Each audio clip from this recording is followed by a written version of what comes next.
Hello guys, today I'm going to tell you about that Tagger token. Now before we start the video, let's share my legal disclaimer. This video is only for educational purpose. Do your own research for the investing. According to the white paper, Tagger TAG is a decentralized full stack platform that uses blockchain to create a global marketplace and workforce for AI data collection, labeling and trading.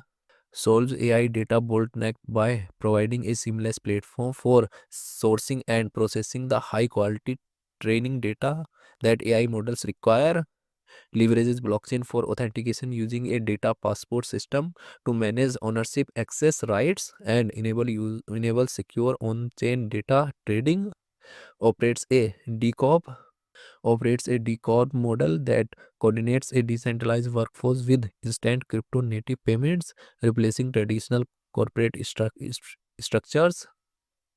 Tagore token total supplies 405.38 billion and circulating supplies 108.4 billion TAZ token. TAZ token is listed on Binance Alpha, Gate.io, MEXC, BingX, and other exchanges. If I share my opinion with you, then this project up to 80% chances is that it is a very good project. So guys, don't take my opinion as a financial advice. Do your own research for the investing. Thanks for watching.